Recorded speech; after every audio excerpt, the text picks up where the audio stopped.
Всем привет, меня зовут Наталья, и я рада вас приветствовать на своем канале «Вкусно, просто, быстро». Сегодня я хочу предложить вам приготовить чудесный домашний шоколадный торт. Духовка нам сегодня не потребуется, коржи мы будем выпекать на сковороде. Коржи очень вкусные, мягкие и не требуют никакой пропитки. Для прослойки я буду использовать крем-пломбир и покрою торт насыщенной шоколадной глазурью. Данное количество ингредиентов рассчитано на торт диаметром 23 см, высотой 6,5 см и весом 2 кг. Давайте приготовим. Сначала приготовим заварную основу для крема. Смешаем вместе 2 яйца, 200 грамм или 10 столовых ложек без верха сахара, 60 грамм или 3 полные столовые ложки кукурузного крахмала, 500 грамм или миллилитров молока. Перемешиваем до однородного состояния и ставим вариться на плиту. Пошаговый видеорецепт, как приготовить крем-пломбир, есть у меня на канале. Ссылку на рецепт я оставлю в описании под видео и в подсказках к видео. Когда масса закипит, она станет густая, как пудинг. Заварная основа готова, ее надо остудить. Для этого я ставлю кастрюлю в чашу с холодной водой и постоянно перемешиваю, чтобы масса быстрее остыла и не образовалась корочка. Заварную основу остужаем до комнатной температуры. Соберем крем со стенки кастрюли, накрываем крем пищевой пленкой в контакт и оставляем на столе, а сами приготовим коржи для торта. В чашу просеем 180 грамм или 9 столовых ложек без верха пшеничной муки, 45 грамм или 4,5 столовой ложки без верха какао. Добавляем 140 грамм или 7 столовых ложек без верха сахара, щепотку соли, 10 грамм или 1,5 чайные ложки соды. Перемешиваем, чтобы все ингредиенты соединились. Я сначала замешала тесто на 2 яйца, думала выпекать 2 коржа. Но потом решила сделать торт повыше и испечь третий корж. Поэтому в видео я вам сразу озвучиваю количество ингредиентов на 3 коржа. Вливаем 225 грамм или миллилитров молока, 90 грамм или 9 столовых ложек растительного масла и 3 яйца. Перемешиваем до однородного состояния.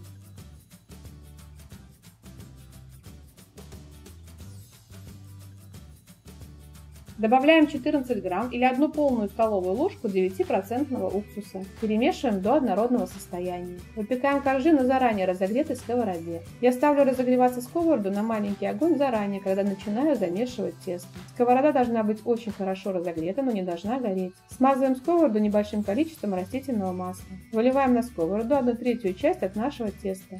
Если вы взвешиваете на весах, то это плюс-минус 290-295 грамм в зависимости от размера яиц. Накрываем крышкой и выпекаем на самом маленьком огне 13 минут. Если собирается конденсат на крышке, его убираем сухой тряпочкой. Готовность коржа проверяем деревянной палочкой, она должна выходить сухой. Также можно проверить пальчиком, он также должен быть сухим, без остатков мокрого теста.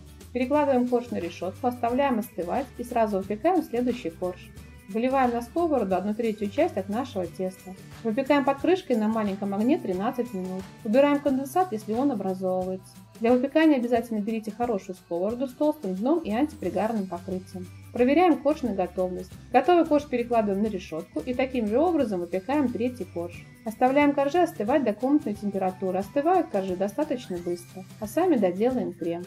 200 грамм мягкого сливочного масла комнатной температуры выкладываем в чистую сухую чашу. Добавляем 15 грамм или 3 чайные ложки ванильного сахара. Ванильный сахар можно добавлять по вкусу. Взбиваем на максимальных оборотах миксера примерно 2-3 минуты, в зависимости, какой мощности у вас миксер.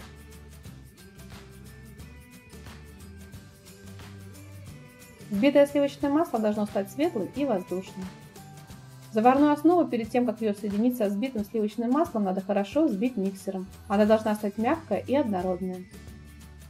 Далее во взбитое сливочное масло будем постепенно вводить заварную основу и взбивать на максимальных оборотах миксера до однородного состояния.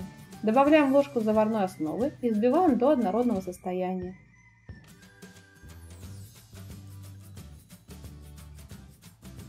Еще ложку, опять взбиваем до однородного состояния. Так постепенно соединяем всю заварную основу с маслом.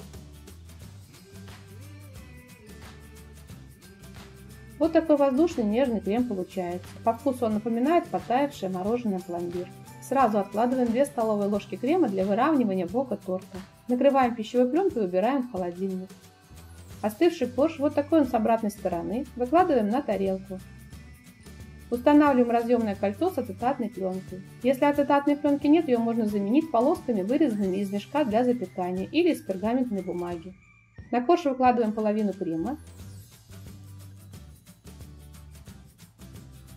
и равномерно разравниваем.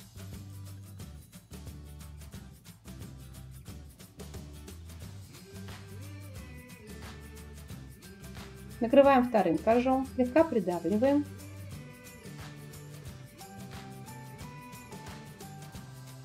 Выкладываем оставшийся крем. Равномерно разравниваем.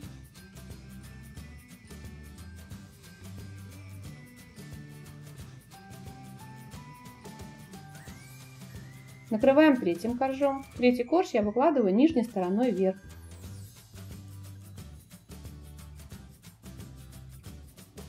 Слегка придавливаем. Накрываем пищевой пленкой и убираем в холодильник пропитаться и стабилизироваться на 3-4 часа. Я обычно убираю на ночь. Готовый торт достаем из холодильника. Освобождаем от формы и пленки.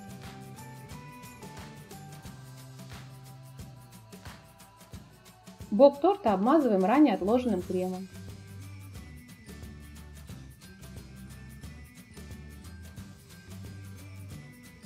Убираем торт в холодильник и приготовим глазурь. Соединим вместе и перемешаем до однородного состояния 100 грамм или 5 столовых ложек без верха сахара и 30 грамм или 3 столовые ложки без верха какао. Сухую смесь высыпаем в сотейник. Вливаем 60 грамм или миллилитров молока. Перемешиваем до однородного состояния.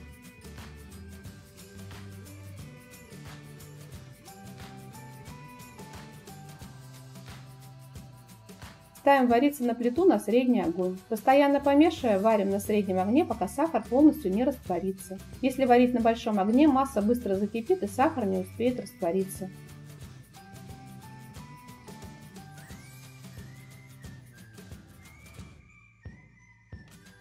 Доводим до кипения и на маленьком огне увариваем массу примерно 1 минуту. Снимаем с огня и в горячую массу добавляем 50 грамм сливочного масла.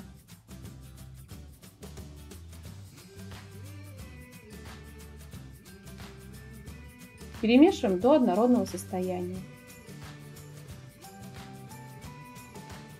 Шоколадная глазурь готова, остужаем ее до комнатной температуры. Если это надо сделать быстрее, то ставим сотейник в чашу с холодной водой и, перемешивая, остужаем. Остывшую глазурь я переливаю в пищевой пакет и покрываю глазурью торт. Начинаю с края, покрываю бок и делаю кант по краю, чтобы глазурь застыла. Благодаря этому канту глазурь потом не стечет вся с шапки. Далее покрываем торт глазурью, начиная с середины коржа. Не торопясь, сразу всю глазурь не выливайте, покрываем постепенно. Если вы сразу выльете всю глазурь, то большая часть течет с торта. Выравниваем лопаткой глазурь сбоку и сразу убираем торт в холодильник, даем глазури застыть. Сверху и сбоку я украшаю торт измельченным шоколадом.